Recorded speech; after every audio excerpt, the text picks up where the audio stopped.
The dining hall is occasionally used for grand banquets. I cannot say I enjoy the looks other attendees give me. They are always ones of expectation and disappointment. But whenever I feel such pressure, I fix my eyes on the knight who stands at the entrance to the hall. His unchanging nature is a welcome relief to me. When I heard Father announce that the knight chosen by the sword that seals the darkness was Link, I felt anything but calm inside. Whenever I hear that name, an anxiousness sets in. Even more challenging are my feelings of envy toward him. I wonder if there will ever be a day when I can look him in the eyes. These ancient columns mark where a shrine once stood. Before the calamity, when I was frantically searching ruins, I would often seek hard-to-reach places. Despite this, Link always managed to find me. I was so terrible to him then, and of course when I apologized for it later, he reassured me that he didn't mind. I regret putting him through that.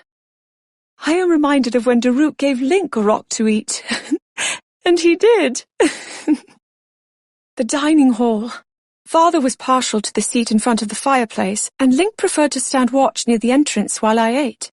I still laugh when I remember the look of surprise on Link's face as I returned for my second and then third helping of fruitcake. The guard's chamber. When he was not occupied by his duties as my protector, Link would often come here to train alongside the regular soldiers.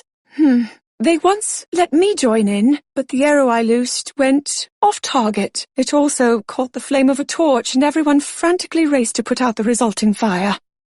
And used the vast meadows of the Sanadin Park ruins to help me practice horse handling. I recall thinking there was little I could learn from him. After all, I am quite capable on horseback. However, it wasn't technique he was showing me, but rather deeper lessons in compassion. Tuft Mountain is a destination for many mountaineers. It's also known as the Matchmaking Mountain. The custom is to climb in total silence, and upon reaching the top, pray as the sun dips below the horizon. I set out to climb the mountain myself, but I was stopped by Link, who observed how very steep it is. Personally, I feel he was being overly cautious. The Noble Canteen's famous cocktail is known as the Noble Pursuit.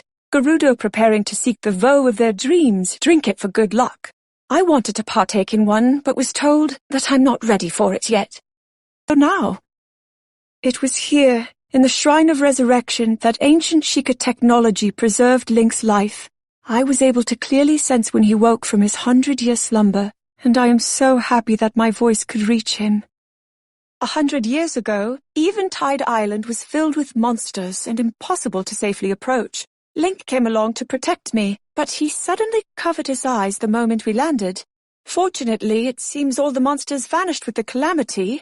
Regardless, when I asked him what he was doing, he said the last time he was here he had been stripped of all his possessions when he arrived. He could have mentioned that possibility before I set foot on the shore. While we were digging a well, I came upon a hidden room. It may have been connected to the main building at one time, but it seems it was forgotten as years passed. Still, it could be used again, with a little work on the more decayed areas. I imagine something precious was once stored in that treasure chest. What could I put there? Hopper Pond used to be filled with hot-footed frogs. Perhaps the monsters have driven them away? In any case, this is the place I finally managed to catch one. I was incredibly excited, and I tried to show Link, but he kept flinching and backing away from me. The Gorons looked so comfortable as they lounged in these hot springs. As for me, the heat was too much and I only put my feet in. Poor Link even caught a scolding from the Gorons when he tried to add a little water to cool it down. Apparently this temperature is merely tepid to them already.